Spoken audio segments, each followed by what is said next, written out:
interesting because I believe I casted TT series up against NIP, and this is a pick that resurfaced in multiple drafts, but unfortunately from the side of TT in particular, they weren't able to kind of finesse the execution of playing for those early tower plates and the early split pressure that the Tristana does provide. So hopefully up against IG, they're going to be able to redeem themselves with this pick. Yeah, we'll have to see. I think it's also the flexibility that the Tristana provides, right? Where in the draft, you could go towards the AD carry position. You could also keep it in the mid lane as Beichuan hovering on the Ivan there. I would love to see a little bit more Ivan. We got to see it from JDG recently a couple of times, and honestly, it looked insanely strong, but the Maokai going to come through. It's still a tree as Varus locked in for 1xN as well. Yeah, as TT, they were just looking for an AP jungler, and I think Maokai is the most reliable in terms of setup and damage, so that's going to get locked in. But the Varus is fairly interesting because both AD carries that we have so far shown for the draft, they can go either the AD build or the AP build with the static Shiv in mind. I wouldn't be surprised if TT just say, screw it, we're gonna go double Shiv for the Varus and the Tristana to really seal the deal with playing through macro. But once again, it's about the execution and what they prioritize, because IG so far with the Jace and the Sejuani locked in, they're looking for early game skirmishes and trying to shut down Ucal from any early gold going into this guy's pockets. It's been a while since we had Xiaopeng playing. I would love to see it too. Random person in the crowd. Yeah, we'll see. TT, a lot of range here and a lot of push, as you say, in those lanes. We'll see if they can play out through trying to take these towers. The Jace, though, for Cryin does mean it can be a bit more difficult for Ucal to just get priority in the mid lane. Rel and Cassante banned away by IG as they're trying to remove some of the tankier options available. No, and Rakan, unfortunately, does get banned out in the second banning phase. But my biggest question is if IG is going to save that counter pick for either the support or the top lane in YSKM, because the interesting thing is that they got rid of the Cassante for the top lane, and that is the only front line, or at least engage, that YSKM's been able to show us in the summer split so far. So it does seem like YSKM trying to look for something that is going to hard win lane up against Hoya, who I feel like has been suffering quite a bit in terms of consistency for this TT roster, where you often see him kind of getting solo killed in the early game, and that often affects Beichuan to a huge degree, where he isn't able to make anything happen towards the top side and is forced to play around Yaya, as he does look for something that can have a bit of kill threat onto this Million Kai'Sa. Beichuan gonna go for, wait, no, is that Toppy? Is that Hoya taking Poppy in the top lane? Unless the Maokai is gonna be going somewhere else. Okay, TT bringing out something a little bit different here today. We'll see what Yao Yao goes for, unless that's some kind of Maokai support or something. No. Okay, Yao Yao looking to go for the Blitzcrank. Very standard into the Milio. It's so good at punishing these double range lanes. And the question is, what is YSKM going to pick as a response into the Poppy? I believe it was NIP, Invincible in particular, two fantastic Poppy games, consistently forcing numbers advantage with the Radiant. Oh, it's not Radiant version. I've been playing too much TFT. Oh, Jesus Christ. But finally, the last pick for IG, most likely going to be the Gwen, where I said that he is trying to look for that hard winning matchup, trying to get a lot of pressure soaked into him, where TT, they need to commit 2 people to really get rid of this Gwen. But TT locking in the Tristana, I mean, it's the Yordle synergy coming into this game 1, and honestly, I think there's a hidden buff between these champions. We'll see. We'll see. The Tristana and the Poppy I mean, they don't get the Yordle buff because they've only got 2. You need 3 to get that online. But hey, maybe it'll be Ucal that gets level 4 in this game. It doesn't sound quite as impressive in League as it does in TFT. But we'll see how this one's going to go down. TT, it's certainly an interesting composition. I mean, how do you play this out with the Poppy on the top side, with the Blitzcrank, like playing for lane prio in mid and bot, I guess? Like, how do you execute this composition? It's pretty hard because my eyes are definitely on the mid lane matchup, the Tristana versus Jace, where the Tristana was the first pick blind for the side of TT, and Ucal is more than happy to pick this up, but you have to consider the fact that Cryin locked into Jace, and Tristana wants to be looking for those early trades with the W star, consistently jumping on the enemy team and forcing that lane party, but Jace can easily cancel out your dash and do a great trade as a response, so Ucal, I mean, it's all about the execution, but he needs his jungler to really hover this as well.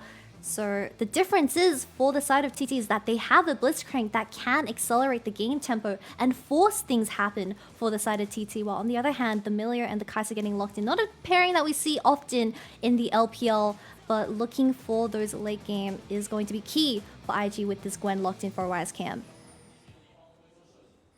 Let's see how this one pans out. IG and TT.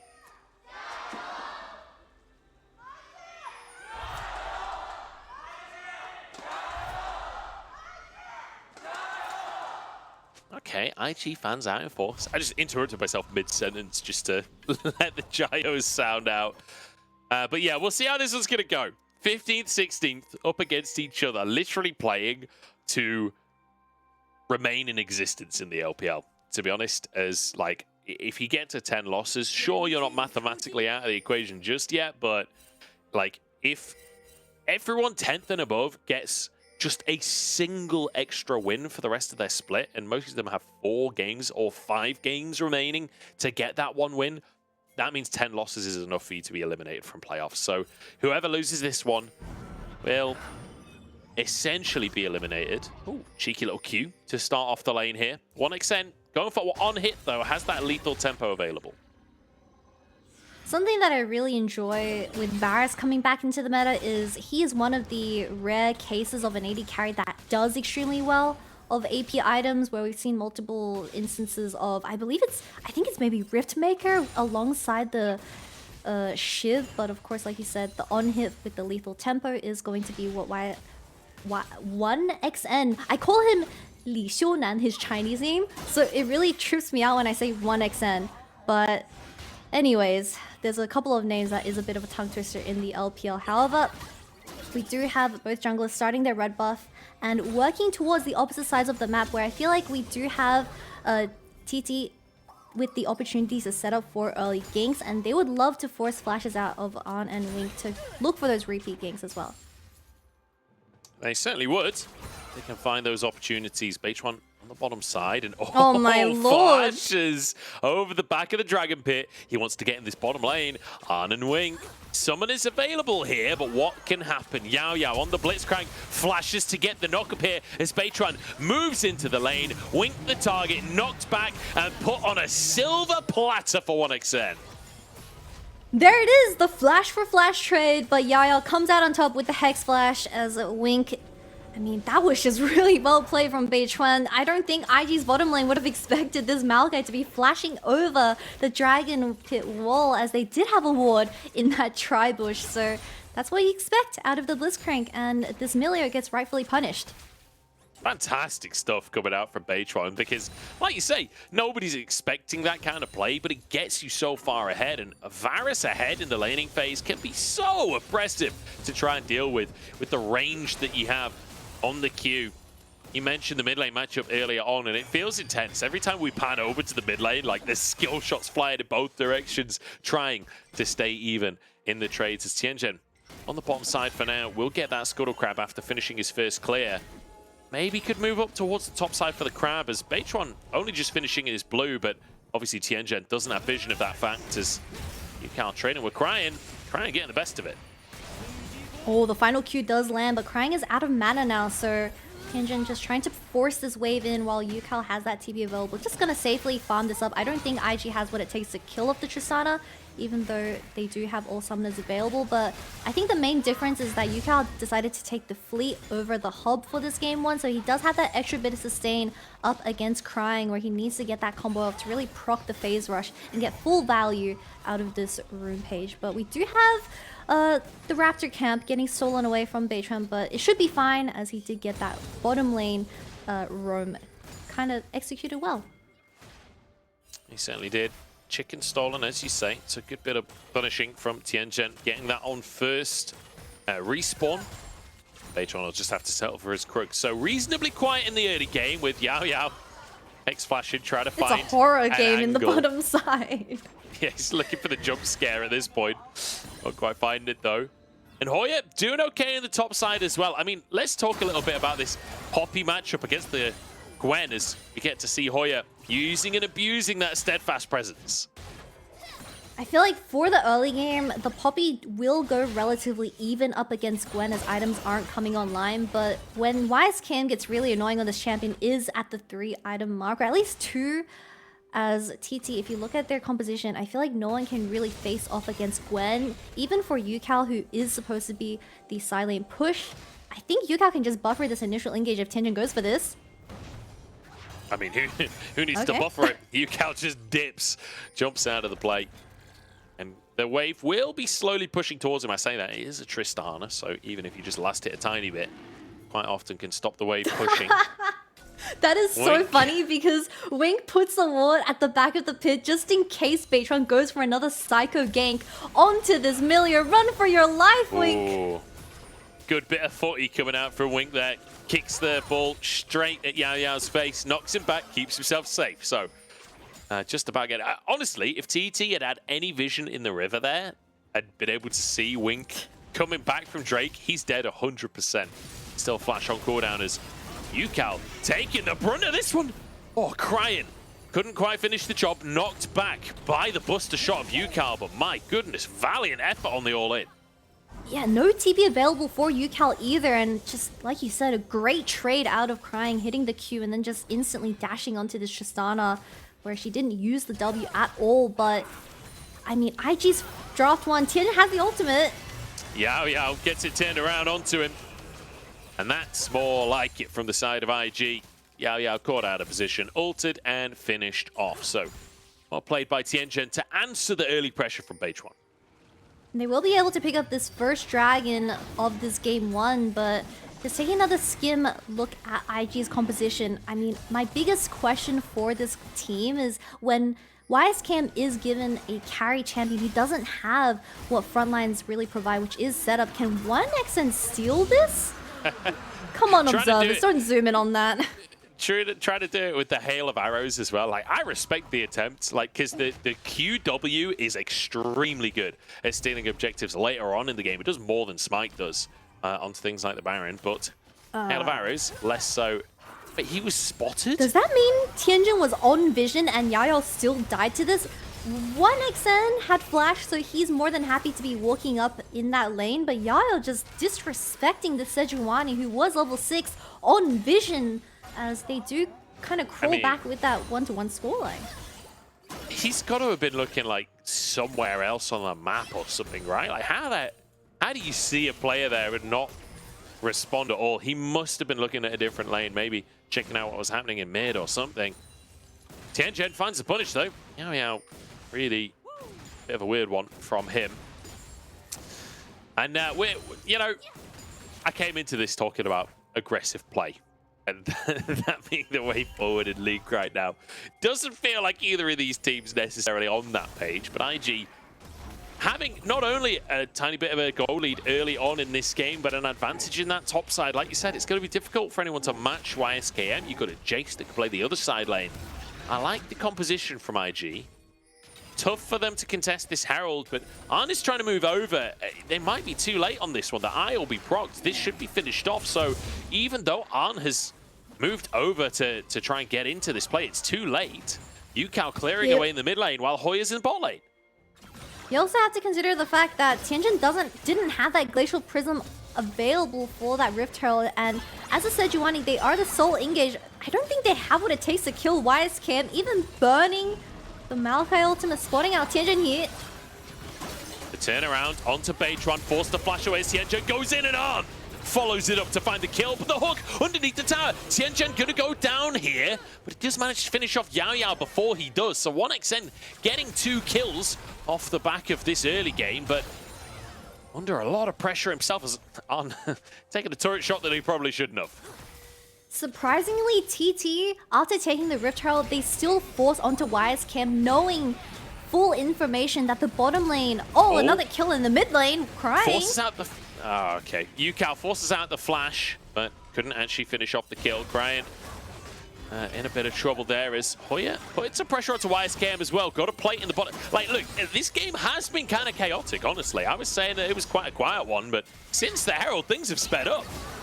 Yeah, I'm not too surprised, but you have to consider the fact that TT knew it was a full 5-man rotation towards this Rift Herald. So honestly, if TT didn't force this play in the top side, they would have just walked away with a free objective and no kill, starving out An and Wink. But this trade going over trading 2 for 1, Tianzhen giga chatting and just walking in and trading with the slap across Yao, as An also picking up some tower plates in the top side as well. This Kai'Sa is fully online as we also have the static shift getting picked up by the Varus.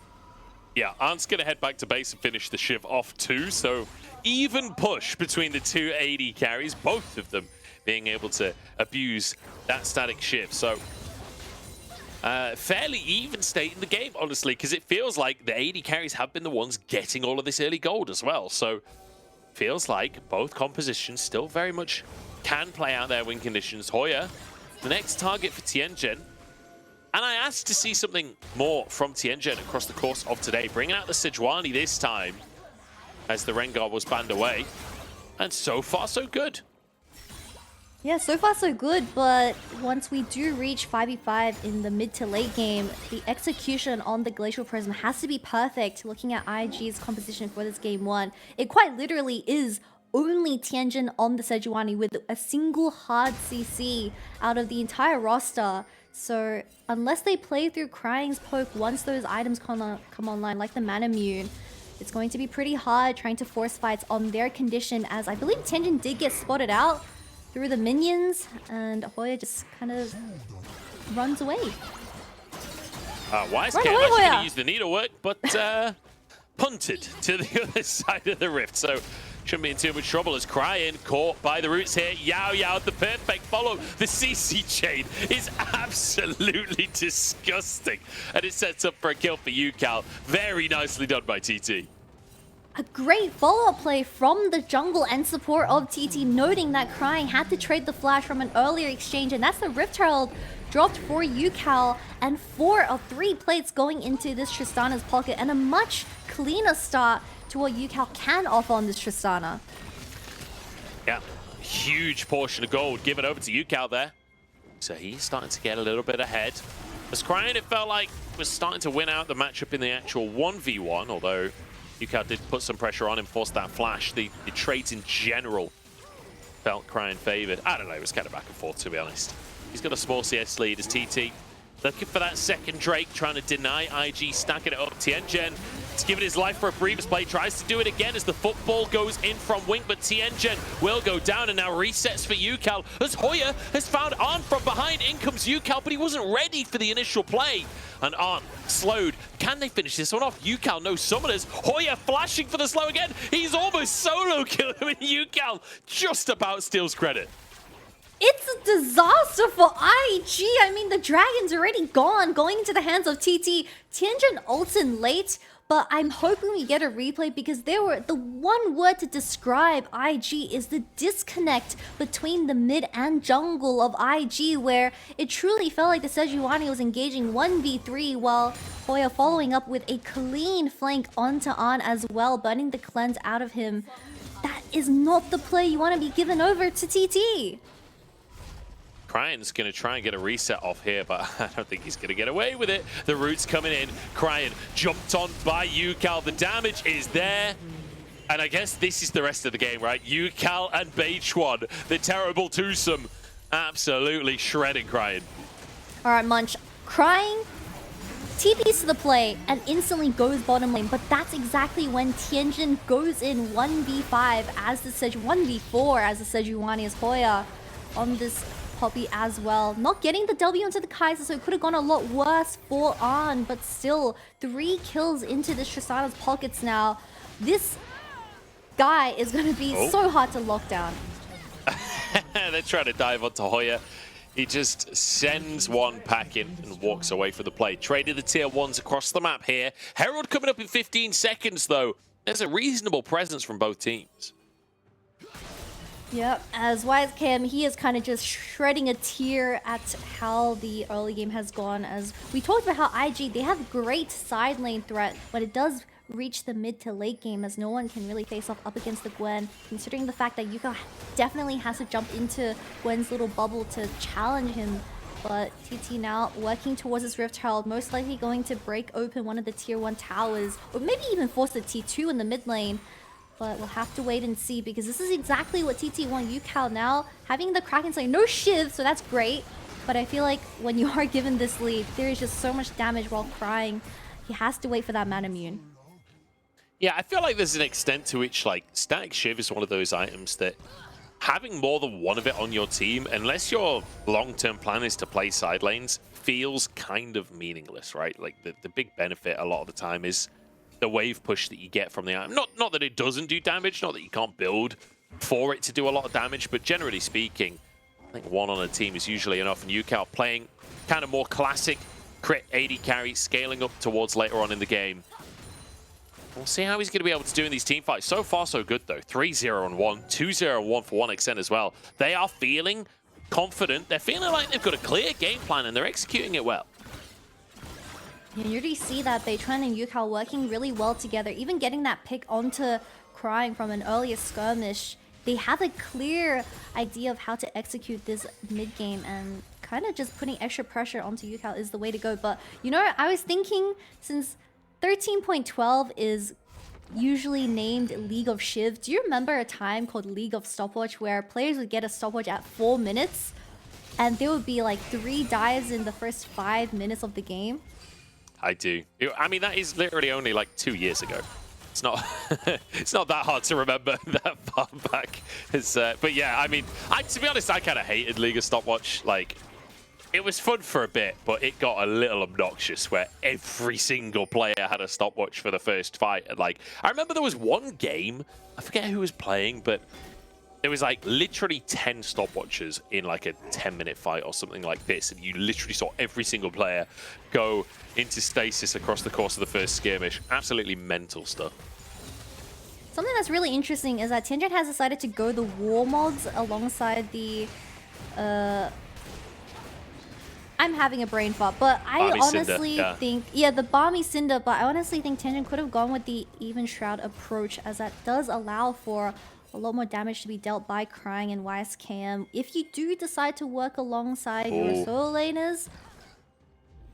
I thought they were going to actually stay in the brush, sorry. I thought they were setting up a trap. They were not. Herald going to be dropped down in the mid lane here. And that should just get the tower. I don't think the damage will be there to stop it. Charge going to be channeled here. Yao threatening the grab. There we go. Tier 1 taken by TT. And it sets them up for this Drake that's spawning onto the map too. The scary thing is because Tianzhen is the only tank, no one can really face check a Blitzcrank and Maokai. No ultimate from Beichuan just quite yet. Here it goes. Just sent packing. On now, going to be rooted up. Cleanse coming out from Wink. Actually, they doubled up on the cleanses there. Yeah. The ult from Wink and Arn using his own cleanses. YSKM, he's taking things into his own hands, or should I say into his own scissors. Need to work across the team, but can't finish anything off. And TT once again walking away with every single member alive. It's IG struggling to find any picks. Every single time I feel like TT are the ones first to the dragon, but IG not having a clear idea of if they want to force the fight or force the objective, which honestly they could have taken this tier 1 tower as the trade. We have a TP from Hoya though. Hoya's the one to start the fight here. Ultimate not available, but could just push on towards them. We've seen him chase on down already this game. But the rest of the team, I feel like there's a bit of miscommunication on TT. Like the previous flank from Hoya, the rest of the team was not ready for, and it felt like this one, they weren't really ready to chase either. Yep, and I feel like that kind of goes for both sides. Both the jungle and top laner having a bit of a miscommunication as YSKM looking to force the fight after TT secured their second dragon, but no one really followed up as everyone was more than happy to disengage once An has burnt his cleanse from the initial CC that TT has thrown at him. But 20 minutes now, and with double AD carries, we all know that if IG is not careful with setting up vision for this Baron, that could just be a sneaky Baron going over towards TT, and just the game tempo is going to be so accelerated. Maybe they can't even get to that 3-item spike for Cryin. I mean, that'll be the question, and honestly, a tough reality if it comes to pass. The Cryin can't get to those 3 items, especially with lethality items typically cheaper. Baron on the map, though, and TT in a fantastic position so far. Yao landing the hooks, Hoya with some great flanks, and Ucal and 1xN winning out their matchups. But Beichuan really has been the leader for the team across the course of this game. It feels like he has started off every single play that's been happening. Yeah, great proactive plays from the Maokai, as we do have Wink just desperately setting any vision down on this Baron. He does get a sneaky one in the river, which dodges out the pink ward in the pit. As I am an advocate for that ward, it is the best ward that you can ever place for this Baron objective, as it rarely gets sweeped. It is often out of range, so supports start doing that one, which is across the river, just outside the pit. But we'll have to wait and see, because even the Kai'Sa full on in this game 1, going the AP route, so you desperately need that 3rd item coming online to get the Q evolve, or the W evolve, might I add. So you can work off the poke, which is going to be between the Jace and the Kai'Sa. So they have to also play the team fights relatively slow if they want to look for success. I certainly will. It's TT, as you say, trying to set up for this Baron. It doesn't feel like they've got that.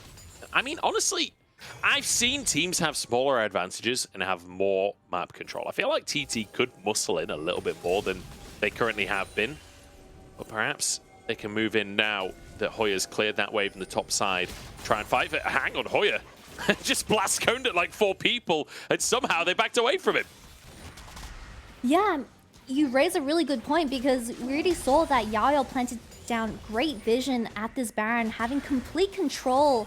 That IG had to face check that, and I feel like as the Blitzcrank and Maokai, you definitely can kind of contest for vision and not allow them to place down so much great vision. As Wink and Tianzhen, you don't have enough damage to kill off Hoya, but YSCam uncontested in the bottom lane, so TT kind of getting suffocated out here. They're kind of just getting towers for free. It's TT. I mean, it's pretty clear they have no intention of going for the Baron for the time being. That ward still in river, spotting everything out. Drake coming up in 40 seconds time, and I think you'll see both teams start to shift towards the bottom side of the map, because for TT, that would be Soul Point on the Ocean Soul as well. Yep, no one picking up the bottom lane wave, as the observers are just showing that. But I feel like for the Soul Point going towards TT, they honestly can just YOLO Baron at 20 minutes. We talk about how we love watching teams playing extremely aggressive, and that's exactly what they need to do for the side of TT, because you have such great zone coming out of Beichuan and 1xN, so you can look for a turn, especially when your Tristana is much stronger compared to Cryin for the time being. But we'll have to wait and see what their approach is. Certainly will. IG leaning up towards the Baron. They're going to try and trade objectives here as they start this one off. Ucal committing to the Drake. He has TP available to join the fighters. Hoya moves in, but Baron is already down to 6k. They're going to be able to finish this one off. The TP being channeled. Baron taken by IG. They look for the fight as well, but it's a 5v5 at this point. And Tianzhen trying to escape with his life. Ucal jumping forwards for the damage. As Beichuan jumping on in. Hoya over the wall, and he's found the perfect target. Cryin down, flash from the hook, and now potentially a dive. Wink and Tianzhen stuck here, being corralled by Beichuan, and Hoya threatening the stun against the wall. Slowly pushing this wave in. Baron was taken by IG, but can they survive the onslaught? YSKM moving back in as Tianzhen falls down. The 5v3 begins, and YSKM, the next target is Ucal, gets a double.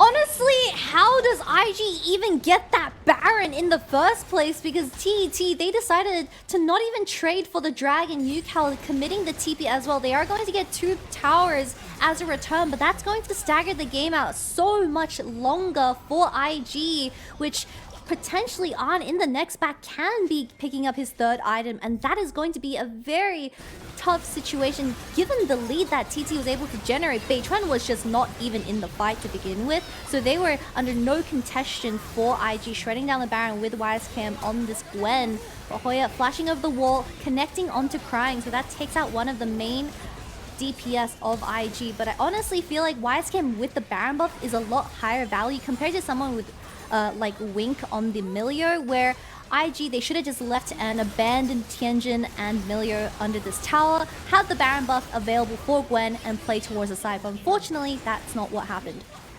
We actually saw Cryin commit his TP towards his bottom side to try and get him fall for the Drake as Hoya charges in, looking for Cryin. The knockup is there. Can they finish the kill? No! Cryin walks away, and now Beichuan gets turned around on by the rest of IG. He's abandoned by his team, and Tianzhen survives. Oh, what extent. You're in all kinds of trouble here. Flashes away from the damage, though. They need to work along the rest of the team.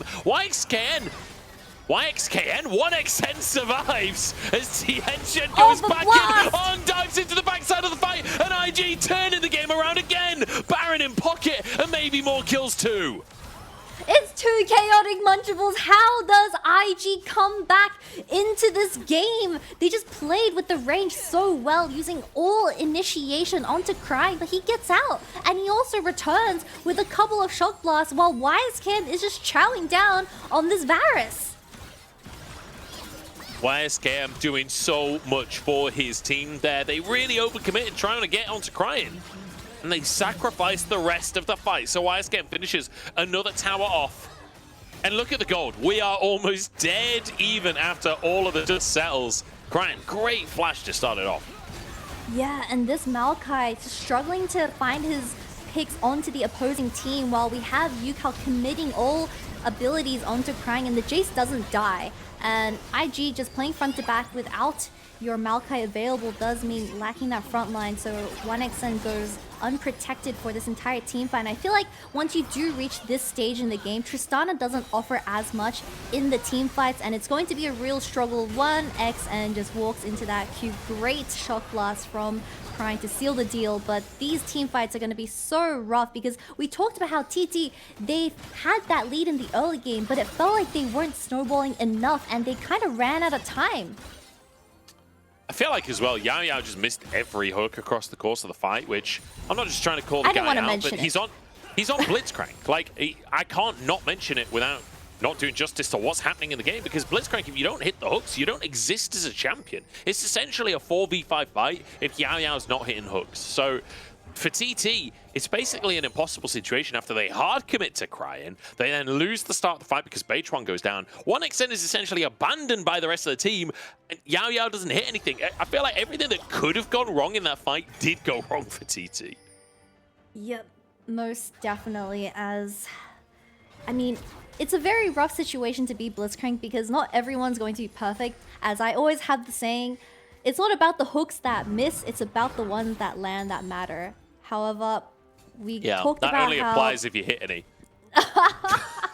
Munchie don't have to do Yao like this, but IG in full control with this Jace and Gwen composition when they are looking for that 1-3-1 when it is 27 minutes into this game now. And TT, you gotta just force something in the mid lane. At least burn the cleanse and wink in this middle to really get the game going.